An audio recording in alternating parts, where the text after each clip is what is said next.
उन्नाव के बाद रायबरेली में भी गंगा किनारे सैकड़ों की संख्या में शव दफनाए जा रहे हैं। शवों की बेकदरी इस कदर है कि उन्हें कुत्ते नोच रहे हैं और इसकी सड़ांध आसपास के ग्रामीणों में दहशत पैदा कर रही है।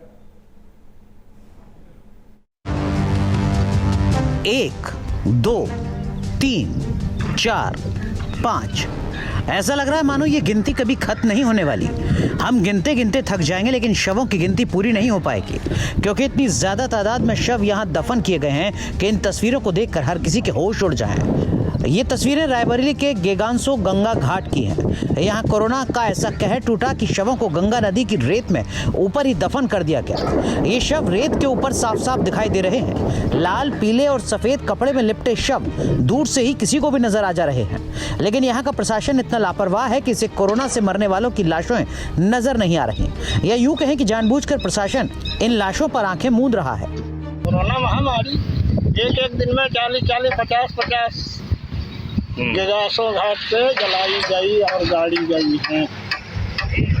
अरे लाशें यहाँ बड़ी बुरी तरीके से गड़ी ऊपर गाड़ के चले जाते हैं। अब कुत्ते रात दिन उनको ढो रहे हैं, खींचे ले जा रहे हैं, गांव की तरफ भग रहे हैं। ना इनको सही ढंग से गाड़ पाते हैं, इनको यहीं पर ऊपर धर के ही चले जाते हैं।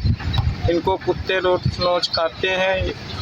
रोजाना सैकड़ों शव यहाँ गंगा किनारे लाए जा रहे हैं और जहाँ जगह मिल रही है वहीं दफन कर दिए जा रहे हैं। जानकारी के मुताबिक सैकड़ों की तादाद में शव यहाँ दफन किए गए हैं। परेशानी यह है कि इन शवों को कुत्ते नोच रहे हैं और इनकी दुर्गंध आसपास के गांव वालों में दहशत पैदा कर रही है।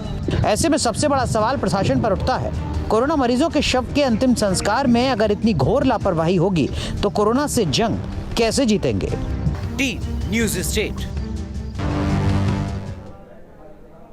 हालांकि तस्वीरों में दिख रही खबरों को भ्रामक बताया जा रहा है। दफ्तर में बैठकर अधिकारी गंगा किनारे शव मिलने की खबर से इनकार कर रहे हैं। रायबरेली के एडीएम ने क्या कहा, आप खुद सुन लीजिए। जो समाचार में आ रहा है ये संज्ञान में आया है और यहाँ पे गेगासो घाट जो हमारा गंगा नदी के किनारे है वहाँ पे कुछ व्यासों को देखने की जो भ्रामक खबर फैलाई जा रही है, इस संबंध में जिलाधिकारी लालगंज स्वयं क्षेत्राधिकारी और थानाध्यक्ष के साथ मौके का निरीक्षण किया गया और वहाँ के लोगों से भी जानकारी दी गई जो घाट पर रहते हैं। ऐसी कोई भी सूचना उनको उपलब्ध नहीं कराई गई है, न ऐसा कोई जानकारी मिल रहा है। अतः ये सूचना की खबर जो है उनके भ्रामक और फर्जी है। उन्नाव में रामगंगा नदी में लावारिस शव मिलने से प्रशासन में हड़कंप मच गया। फतेहगंज इलाके में रामगंगा नदी में लावारिस शव मिलने की खबर का एसएसपी ने संज्ञान लेते हुए शवों का अंतिम संस्कार करवाया। साथ ही लोगों से जागरूक रहने की अपील की। पूर्वी के अंतर्गत कादरगंज गांव के नज़दीक जो रामगंगा नदी बहती है वहां पर 2 शव जो हैं लगभग 12 से 14 दिन पुराने, वो उनमें कफन लिपटा हुआ था और वजन भी बंधा हुआ था। वो बहते हुए जो है झाड़ किनारे फंस गए थे। ग्रामीणों के द्वारा सूचना प्राप्त होने पर पुलिस के द्वारा वहां पहुंचा गया और उनका अंतिम संस्कार किया गया। लगभग 2 हफ्ते पहले कुछ लोग ट्रैक्टर से आए थे और इनका जो जल प्रवाह के तहत इनका अंतिम संस्कार किया गया था, और किंतु ये जो है ये बहते हुए किनारे आ गए थे। नदियों में तैरते शवों की तस्वीरें अब काशी में भी नजर आ रही हैं। रामनगर के सुजाबाद इलाके में गंगा में तैरते 4-5 शवों को देखकर स्थानीय लोगों में हड़कंप मच गया। ज्यादातर शव अधजली हालत में थे। खबर मिलने पर पहुंची प्रशासन की टीम ने शवों को दफन करवाया।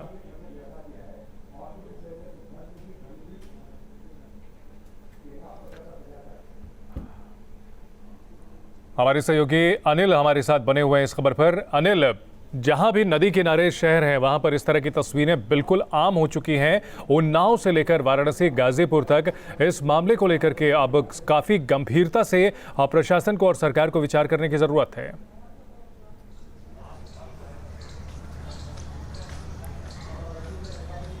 निश्चित ही देखिए, वही बात है कि कोविड जो है अपना रौद्र रूप दूसरी लहर में दिखा रहा है। शहर से होता हुआ गांव की गलियों तक पहुंच गया और यही वजह है कि हमें नदियों में लाशें बहती हुई नज़र आ रही हैं।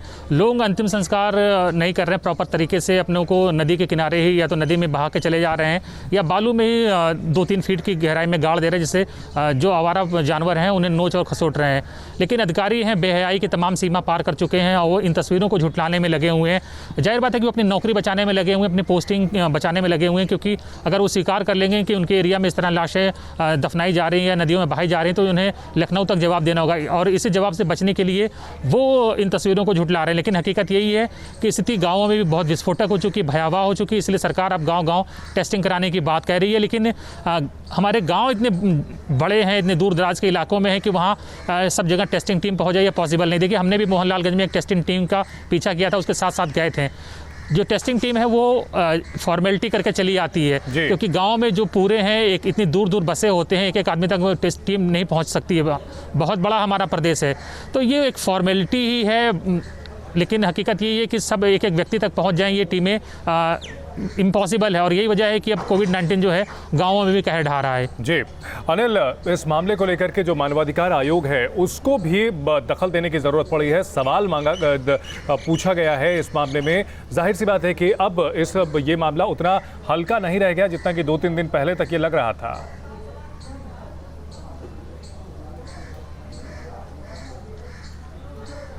बिल्कुल, देखिए अब बड़े स्तर पर जाने जा रही हैं, और शहरों में तो चीज़ें ऑन द रिकॉर्ड आ जाती हैं। ऑक्सीजन की कमी होती है तो शहर के लोग हल्ला मचाना शुरू कर देते हैं, सोशल मीडिया में वो लिखते हैं, सबको टैग करते हैं, तो चीज़ें हाईलाइट हो जाती हैं। गांव में तो लोग टेस्ट भी नहीं करा रहे हैं, उनको बुखार हो रहा है, खांसी जुकाम हो रहा है, तो अपने घरों में ही पड़े हुए छोटी मोटी दवाइयाँ लेके खा ले रहे हैं, और वो टेस्टिंग सेंटर तक जा नहीं रहे, क्योंकि उनमें भय है कि वो पॉजिटिव पाए जाएंगे तो उनको अस्पताल में लेके बंद कर दिया जाएगा, और लोग बिल्कुल टेस्ट नहीं करा रहे हैं। तो यही वजह है कि ये लगातार फैलता जा रहा है, एक से दूसरे को संक्रमित करते जा रहे हैं, और नतीजा ये हो रहा है कि जिनकी इम्यूनिटी कमजोर है, जो बीमार हैं, और ऐसे लोगों की संख्या गांव में बहुत है, जो बुजुर्ग हैं, उन्हें ही अपना शिकार बना रहा है कोविड-19, और यही वजह है कि हम गंगा में और तमाम नदियों में लाशें बहते हुए देख रहे हैं। स्थिति निश्चित ही बहुत भयावह है, और सरकार को इस पर जरूर कुछ एक्शन लेने की जरूरत है। जी बहुत शुक्रिया अनिल पूरी जानकारी के लिए।